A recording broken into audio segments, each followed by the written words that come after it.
What's going on, everybody? Welcome to Dope Synergies. This is episode 7. We lost track, I think, last time, but I'm your host, Claudia. And Steph. And today we're going to continue last episode's discussion on serious talks, or just be transparent talks is really what we should call it. We don't know what we're going to call this episode yet, but we will figure it out. Yeah. But maybe we can recap last week's episode where we talked about your triggered moment that kind of, this was after Awaken, which if you should listen probably back to episode 4 or 5, I think, where we went over our experience going to Danny Morell's Awaken event, kind of spiritual awakening kind of thing, and embracing who we are and like our emotions. And we learned pretty quick, I think a week later. I had my first trigger, which we talked about. So, and then a lot of stuff happened even after then, where it kind of led us, because once you're a lot more aware, you start questioning a lot of things, or just pinpointing the obvious that a lot of times couples ignore until the end. So we had a pretty serious talk that kind of came up through the conversations and recordings that we watch, talking about your ideal partner. Right. So maybe we can start off on what kind of led to that, like the questioning of that, which I think was, I think Danny Morell saying one of his recordings, talking about you shouldn't be in a relationship or be with anybody until you're fully financially independent. Ooh, damn.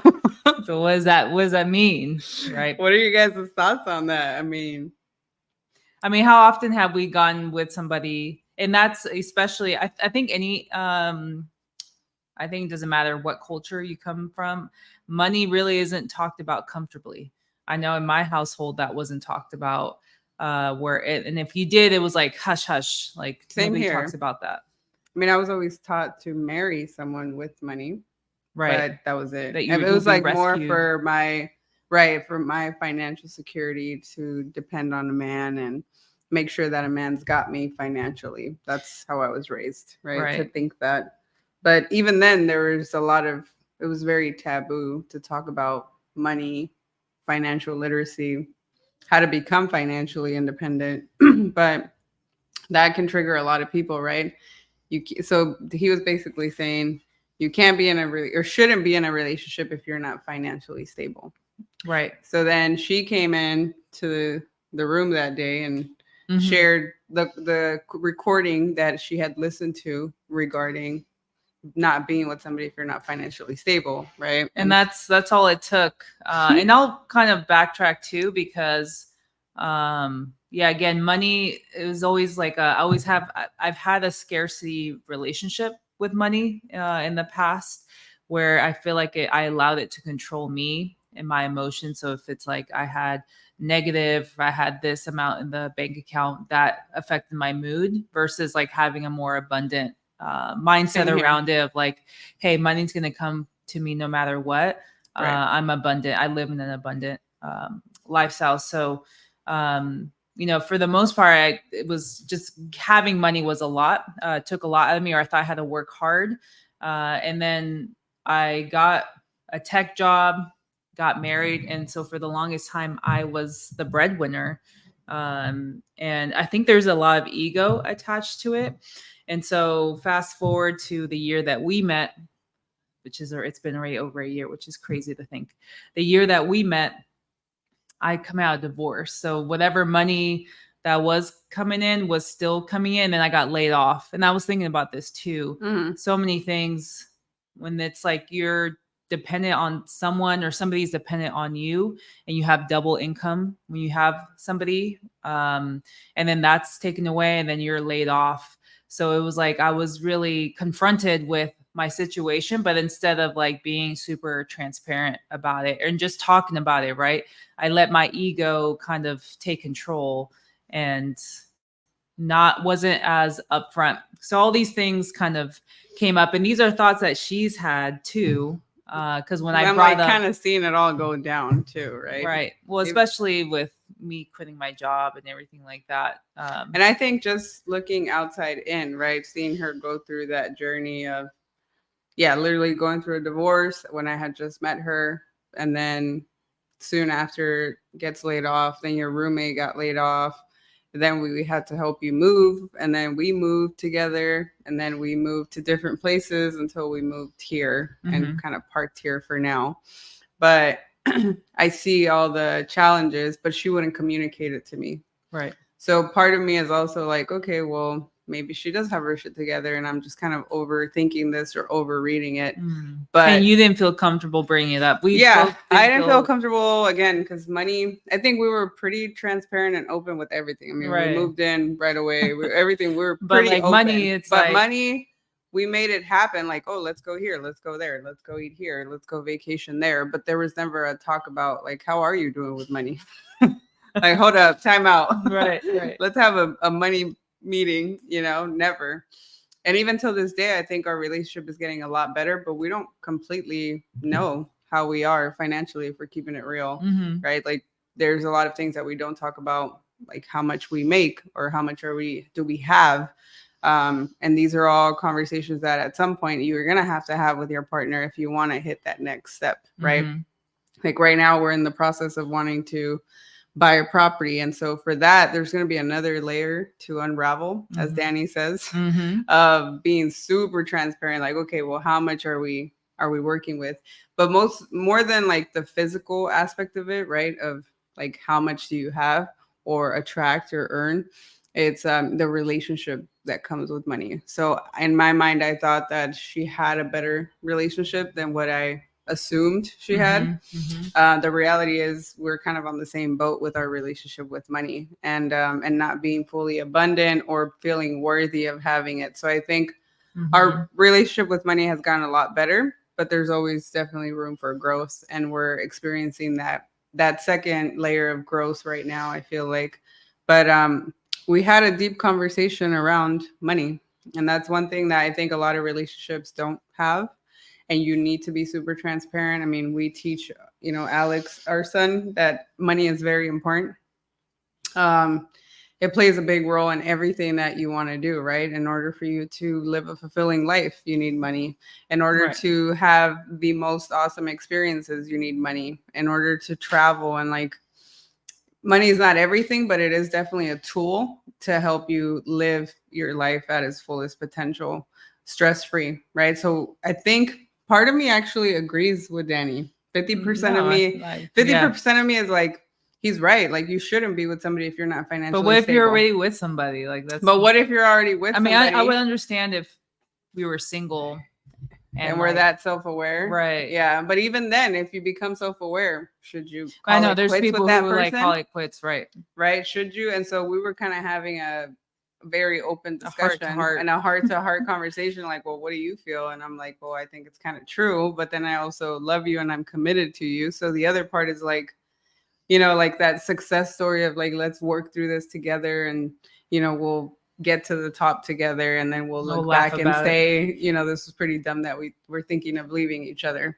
So I think it's 50-50. I think the way I feel it like genuinely is if you don't have your shit together financially and the other person's not really on a path of growth, then yes, 100%. What the fuck are you doing? Like you need to get your finances in order before you can not only maybe provide or have a better experience with the other person, but also not bring that financial stress to that other person, right? Like, I think even myself having, Alex, that could be a financial burden on her that maybe isn't necessary. But I think the other part of me is like, well, if we're committed, and we're both on this growth path where we have a lot of things in common, we're both wanting to better ourselves, then I think the intention behind it is good, right? So we're both wanting to just be better. We don't see ourselves in this situation for the next 5 years. I mean, we want to keep growing even in the next 6 months. So I think there's a balance to it. So I'm like one foot in, one foot out with that belief. Right. And I agree. And I think it took us being honest, personally being honest with myself. And I think it was, you brought up a lot of points that I was already thinking, but I was too scared to, like, for myself. I think my ego like is what, so they can get some examples, because I'm sure they go through this too. Yeah, like talking about me quitting my job, right? And then I did give myself specific runway, but I was very hopeful. And so many times we go off of hope, but it's like if you're a numbers person, which for me, it's not really always been my favorite thing to do, but I know how important it is. But I was so more like hopeful, like it'll work out, like mindset, right? Which is a big part, but you have to be realistic too. And I can be up in the clouds, which I'm sure you've learned, where I'm like, oh, it's all just gonna work out, and we're and me being there, but already, it's almost like I'm being avoidant. Yes, right. Yes. And me being like that. So I think you like put it in like your very beautiful direct way. Like like you're, you can't be delusional, right? Like you like, are we delusional? And it's like maybe in some ways we were. I was, at least not intentionally, where I gave myself the runway, but I surpassed that when I should have probably taken more action, because I think part of it, like I was scared, probably I didn't know how to approach it. I think like, the biggest and thing the was judgments and the ego, like what Mhm. will she think? Like what will happen? Will she like leave me? Like there's like all these like feelings, these like low vibration feelings, right? But now that we're aware, it's like, okay, what can we do with it? So it was like, you should just find a job, like just quit, like Yeah. stop like being hopeful of these deals, because we did pick up a lot of deal flow in our pipeline, but as deals happen, they start up and then they cancel, right? For And I think us in that's real like estate. the dark side of entrepreneurship that most people don't like to talk about. And she just started her journey in the entrepreneurship world full time in January, right? You've kind of played with I've it been for the doing it last couple of part-time, years, right?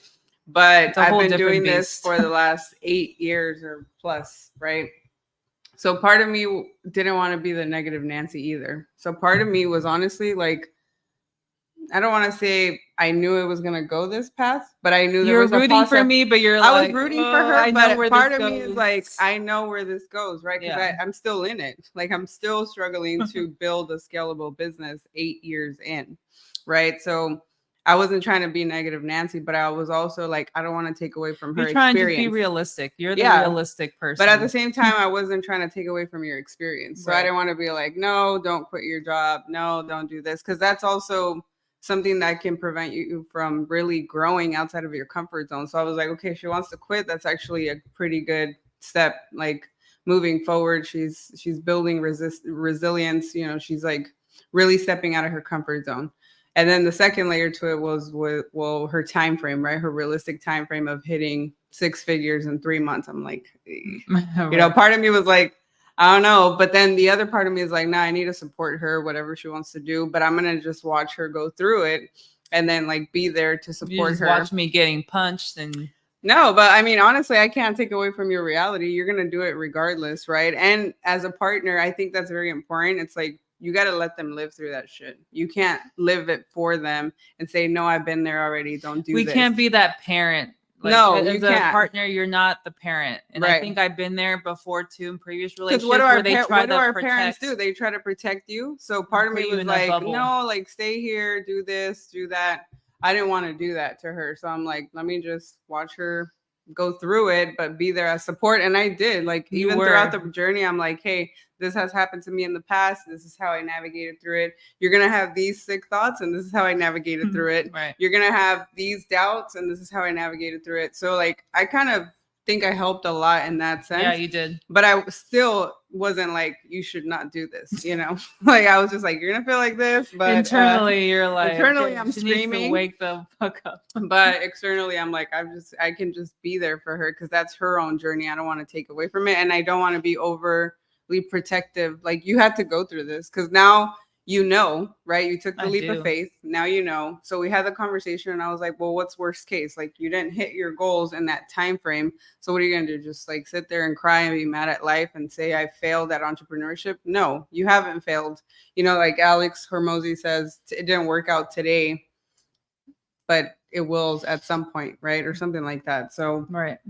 I'm like, I think it's just having the resilience of being around for so long. If you notice most entrepreneurs that really succeed in life or in business, they've been at it for years. And I think most people are very unrealistic to think that in 6 months they can build a tangible business through relationships with people. Like, you can't buy relationships. I mean, you see this quick rich schemes that happen where people get paid overnight, but it's not long term. Like, okay, yeah, you earn $1 million or you earn 500K in a year, but can you maintain that for a certain amount of years?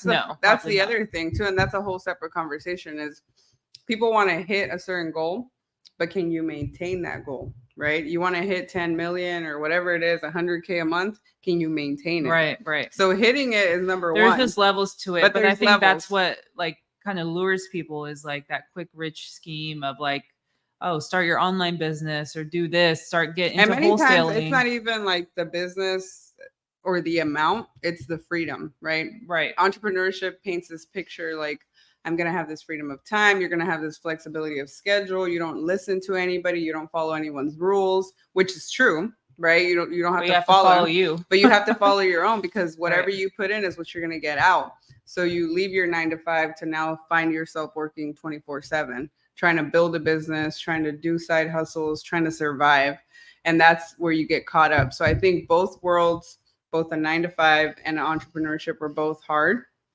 You kind of have to pick your heart, as David Goggins says, like pick your heart and go all in with that. I still, even through the struggles that we've seen and that we continue to, explore on the financial side and the entrepreneurship world, I still prefer entrepreneurship hands down. Like, over a 9 to 5. Do you need to have a 9 to 5 to get you to that journey? I mean, we talked about how money is a tool.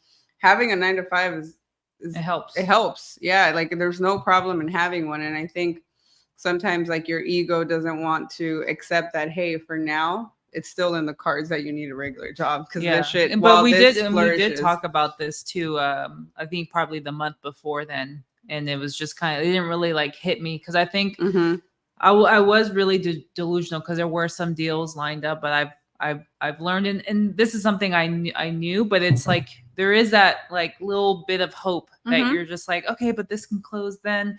And then, but it's like, what have I learned if it's like, okay, say the deal does go through and like I get a surplus of money. What did I learn by knowing like, whew, all right, cool, I'm good. Like, I didn't learn anything of that. So yeah, I think now you're just universe, like instead of living paycheck to paycheck, you're living commission to commission, which is way worse, because you don't even know when the next commission is coming. But I think sometimes it's the universe sending you those signals where it's like, I wouldn't have learned it had I gotten like, say, more deals had closed throughout the year that were supposed to close. It's like the universe sending me like, hello. Ding ding. You haven't closed a deal yet. It hasn't, like, we have closed a deal, but it's not large enough to sustain like like to paying everything for the remainder of the year. So it's like all these signs that are sent where it's finally like we had that talk, and like you were just like, I mean, if we're being honest, like you're like almost second guessing, right? You're considering well, had I kind of known that, like maybe I wouldn't have made the choices that I did, and like moving here and being with you and like kind of thing. And that's pretty real shit. Like, I bet you there's so many people, y'all out there, that don't even talk about it. But you have these thoughts. Because it's true. I mean, we were living sort of a facade in our honeymoon phase. It was comfortable. Very comfortable, where like, you want to book a trip here? Let's go. And we weren't really thinking about the finances and like, can we take this trip? Should we go? Or should we actually invest it here or spend it here? But we weren't talking about those things. And so I came under the assumption, which is, I always say, like, do never assume shit. But here I am assuming, because we're good. We feel good. We're going places. I'm like, she's good. I'm good. We can take this risk. Let's go.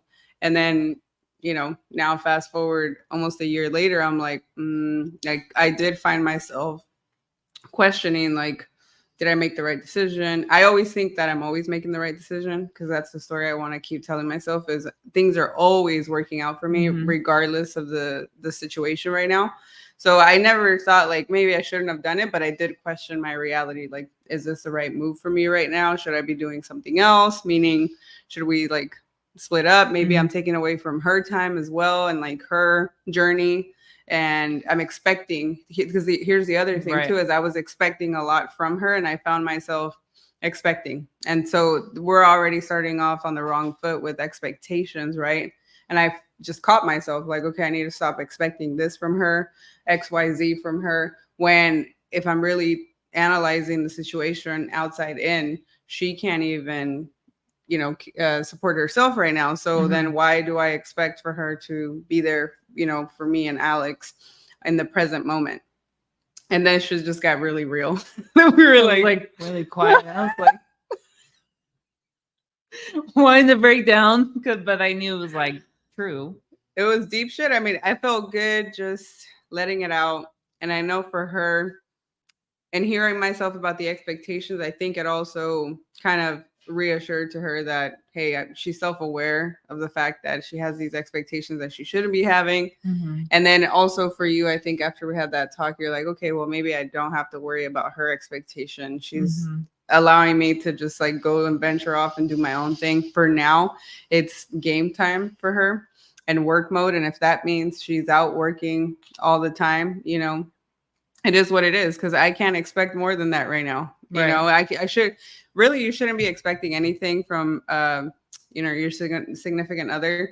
But one thing we touched on too was unconditional love. And I feel that being in a relationship is very conditional. Unconditional love is like loving your kids, loving your cat, you love them without any expectation, Right. But with the significant other, it's very hard to say that it's unconditional, because it does come with some conditions, right? And that is that we can be there for each other financially, emotionally, health-wise, that we're aligned in our lifestyles. If any of that disconnects, then there is a level of expectation there. So right now, unfortunately, like that's just the reality, right? And so I came to terms with that, and expressing that to her gave her a lot of clarity, because now she didn't feel the people pleaser in her to that's think, a whole other conversation. Yeah, you were probably like, oh, if I get a job, then I'll be away and I'm not going to be around her, and then she's going to feel a certain way, and then she's going to leave. So it's like abandonment issue slash, yeah, I think it was really good for you to hear me say that, because then you felt a sense of like, okay, she just cares about me getting better for me, and then worrying about the rest, which is true. I can't expect any more than that. Like the only thing I expect from her right now is to show up for her. And I do the same for me. Right. But we do like obviously dedicate, even if it's like an hour, half an hour, or it's definitely we do. Longer, I mean, things come as they come, and we know when organic to spend time. I mean, we're doing it right now. These podcasts, believe it or not, or before we go to bed or in the morning. Like, so it's not like I'm just at peace like all day. No, it's like, but I think mentally you're out. You're like, I need to do survival mode, right? In a way. But without feeling judgment or the expectation. I think the other thing too that's we've learned, and I think it made sense for me, is like how we view forever too with our partners. That's it. That was a big learning point, because I mean, this goes back to my my last relationship, my with my ex-wife, and like the thought process is we're going to be with each other forever, no matter what, whatever the phrases are, and till death do us part. But it's like, it's it can be temporary, like that can change, right? And it did, right? That's why there's so many divorces. That's why people split up. So that was the other component too, of like not being attached, and like ultimately like finding love with yourself first. And then if that does happen, it would be really shitty. But at the end of the day, it's like, okay, like you kind of learn to accept that, like, all right, we've just reached the crossroads, and it is what it is. But I think that a lot of us put that pressure on, like, okay, we're married, we're going to be with each other forever, when one day we may wake up, or multiple days, right? And then it's like, we're not together, or it's like, I don't feel the same way. Yeah. And that's totally fine. Like, there could be a disconnect at some point where she says, I want to venture off this way, and I'm like, I want to go this way. And the time that we spent together, which could be 5 years, 10 years, 20 years, I believe, that people do come into your life for a certain amount of time, not forever.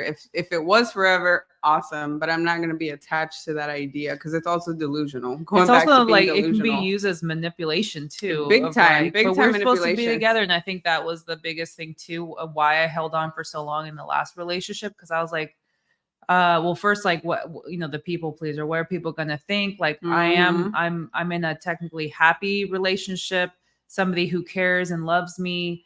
They're gonna think I'm delusional too, of like, but we're supposed to be together forever. Like, so there's all these things that kind of lay out, but the truth is the truth at the end of the day. If you don't feel that connection or love, like, and I think it helps you really be grateful for the present moment, right? Knowing that you might not be with this person forever, then now you're able, let me just enjoy. You're not attached to like, oh, the forever. You're like here right now. If I wake up next to her each day, I'm like grateful that we chose each other another day. It's a privilege. And how many happy people do you think would be? Because like, how many people also get married and they're like, oh, 30 years with this person, right? Like, yeah. So I think it's this whole concept of the forever thing, which we kind of diminished. We're like, okay, this doesn't really exist. All we can do is focus on the day to day, being connected, staying connected, and pouring into each other like you would with a plant, right? You want it to grow together, keep pouring love, and joy into it. And then you do your part. But if at some point we were to, go our separate ways, I think we were intended to be in each other's lives for many different reasons. Like, I'm very grateful that in meeting her, right, I was able to make the jump and like move out of state. Now I can take that experience with me anywhere and know that I have the power to go anywhere. The God has the power. Sorry, is this real? Maybe we should do like we should. We have to in the video. Yeah, but yes, we have God has the power to really like get up and go. And I really like removed so many limited beliefs from being able to move out of state. But I would have never done that had I not met her and then fall in love. And then that love frequency like really helped me step out of my comfort zone. So there's little things like that I'm super grateful for. I'm like, I would have never done certain things up until this day had I not met you. So I think you served that purpose in my life in this last year. Like you've helped me make all these moves that I would have probably never made on my own. Right. So it's really nice to see it that way. Like every person that you meet is really here on this journey with you, whether it's temporary, people come and go, but having that true like sense of love and self-esteem with yourself and understanding that everybody kind of serves a purpose in your journey. And just living through love. That's one thing I've learned since the event, as well as just stepping in, and everything I approach is with love. Like our past relationships, viewing them with love, like as hard as that is, right? Feeling compassion, empathy, like coming from a place of understanding, and like anything we approach, right? And so I think for me it's also been like really finding somebody who I really like connect with. And I think that's right off the bat. We connected right away, where I'm just fully like all in and committed to somebody, where I feel like I never really experienced love before. And I feel like with you, like, because it's a reflection of us, right? We now have a much better relationship with ourselves. Before we were trying to please somebody else and other people. And I think when you truly do love yourself, you're going to attract somebody very similar. So we both are very well connected individually, which allows us to love each other and have, empathy and compassion for one another, and come from understanding all the time. Like that's another big one. I think we touched on it last time, is not taking shit personal. I mean, I feel so comfortable to share any thoughts that come to mind. I'm talking any thoughts. I mean, we had some conversations that one day. Yeah, we had like different. We it was started like on the bed, and then started on the kitchen, and it was. But it was like deep shit, like even just a relationship with her and my son, and how important that is to me, and how that could be a deal breaker. Right, and like the time that's put in, because, he's growing. And there has to be a bond there. But how can there be a really deep bond if I'm, not? And that's like real shit, right? Like if it's just, if you think about it, it's true. Like if my son and I have a bond, if there's some sort of disconnect where she doesn't have a bond with him, then that messes up my bond with her. And then vice versa, right? Like if we don't have a bond, then my son feels it too. It's this whole coexisting, harmony that we're trying to figure out. And sometimes those are going to be tough conversations. And maybe at some point that might be something that is too much for her. And I've also came to terms to be okay with that too, because it is like deep shit. Like it's conversations that I think most moms don't like to have. I mean, I've never really been in a long-term relationship since I divorced his dad. So this is all new to me. Like, how do I open up to somebody and say that and then have the other person be okay with it? Like, well, right. At the end of the day, we're committed to each other. And I think having that safe space to be able to share anything that comes to mind, whether right. the thoughts are good or bad. I think in you talking about it, like when I was telling her about my expectations, I was hearing myself out and I was like, oh, this sounds very toxic. Like, why are you having all these expectations? First, yeah. But we have it in our head. That's therapeutic to be able to talk about it. Because in her just hearing me out, no judgment, she's probably thinking what she's thinking, but she's letting me talk it out. And me hearing myself, I'm like, ooh, this sounds gross. Like I wouldn't want her to have expectations about me. So then I talked about it, and then I even told her, like, I'm catching myself, I'm hearing myself out right now, and this is not what I want. Like I shouldn't have any expectations of you. But we do have conditions right. that we want to live by, Right. It's like if you did something or whatever. Like yeah, like you can't say you love me unconditionally. And then if I go cheat, you're going to be like, oh, right. I love you unconditionally. No, there's very conditional. So I think being realistic too, that relationships are conditional. Like you do have a set of rules, expectations, call them whatever you want. But we are...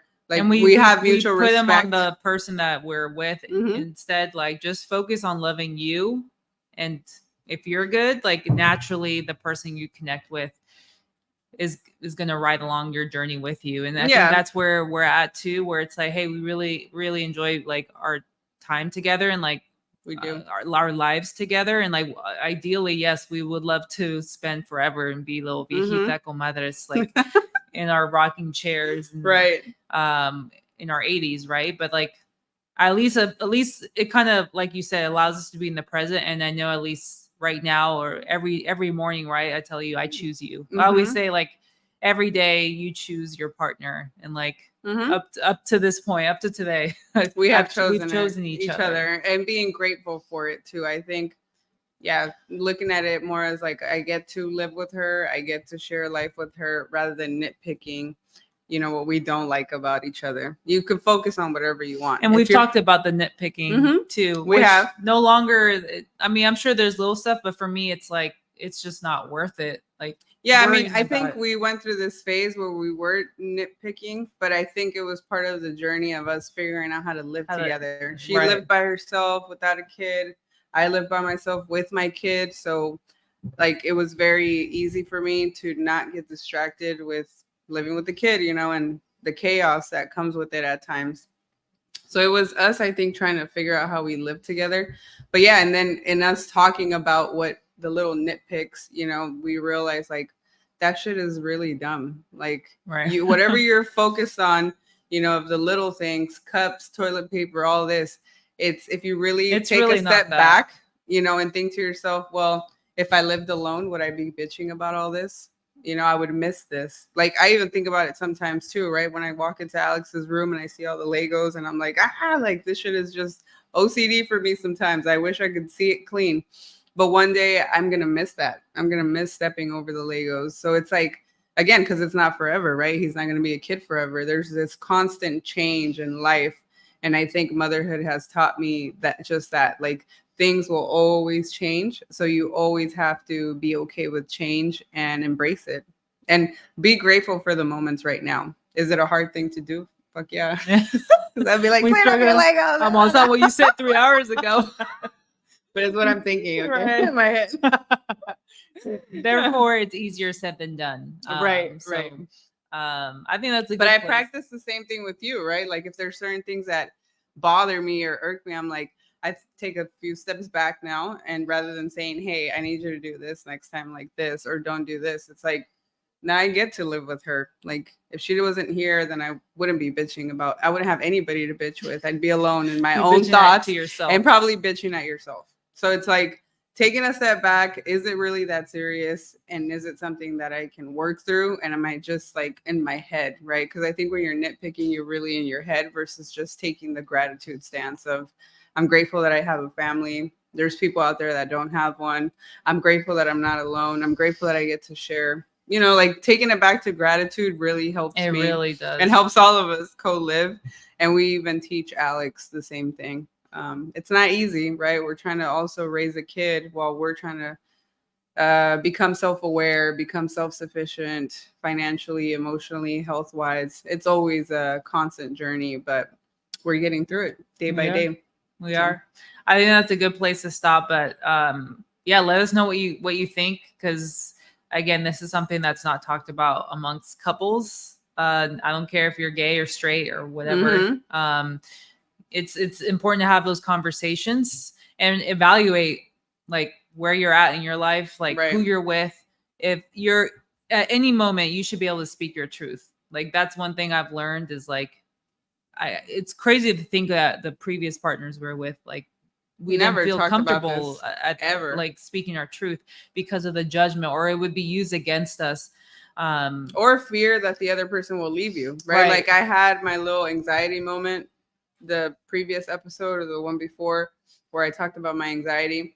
And I talked about how for a split second, I was like, if I speak my truth and it happens to be true, then we're going to split up. And then like just the fear of that alone that I created in my head was very fearful, but I stepped into that fear. I was like, fuck it. It is what it is. I'm just going to open up and say what I feel. But you see how you're caught up in the how too. Like that's a lot of that is like, that's the fear. So I had to shut down the how, right? And it was like, it's going to go down the way it's supposed to go down. I need to just speak my truth. And if I said I wanted to be in a very open relationship, very transparent one, it has to be one where I'm committed. When you're committed to the other person, that means you're committed to yourself.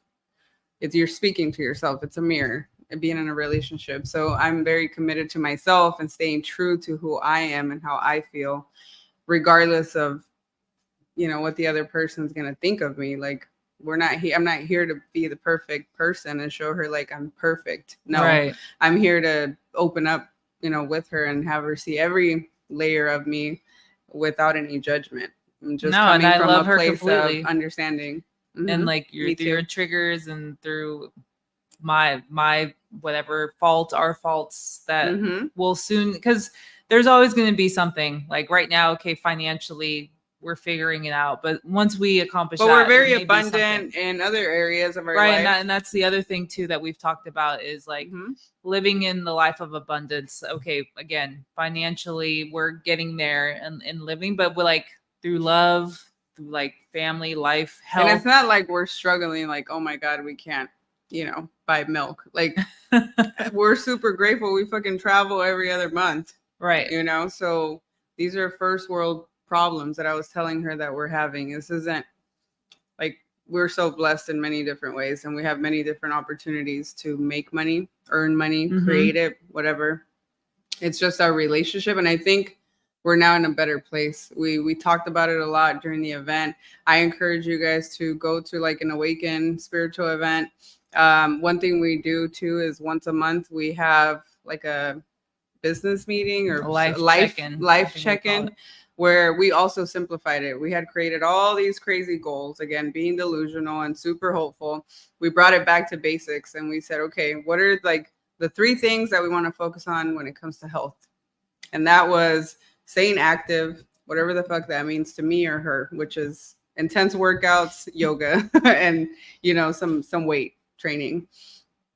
Second one is eating whole foods, right? Eating super healthy so that we both feel good, we're more confident, and just able to perform better, right? And then the third one was health-wise, as far as like getting tested for like the foods that being a little bit more intentional with the food that we eat and what reacts well with our body, getting to know ourselves on a healthier level. Putting the right foods in our body. Financially, we both said $100K a month, right? We both want to match that.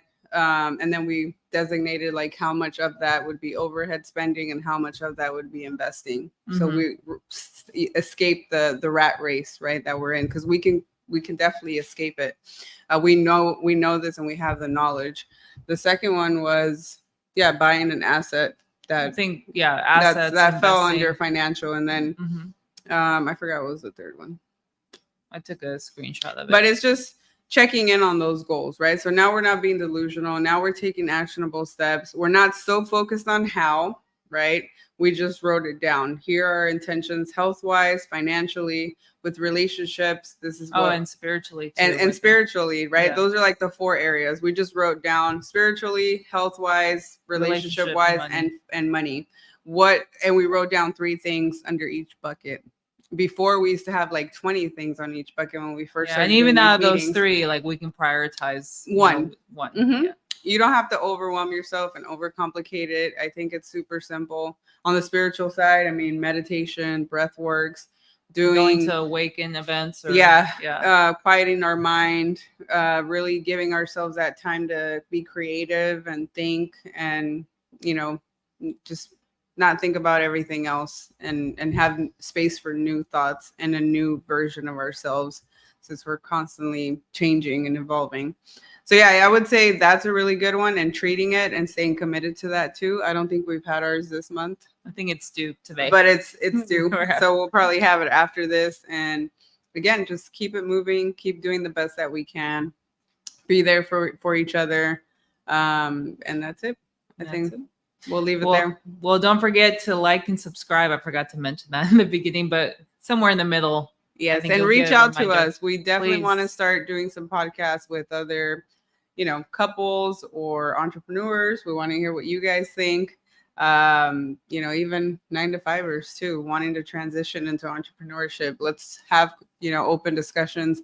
But I would really want to hear from a couple who's kind of on the same path or maybe opposite paths, and we can share and exchange mindsets and ideas on what works for each other. Absolutely, guys. Well, thanks for tuning in. Next week, I'm sure we'll have an exciting topic to talk about, but until then, peace.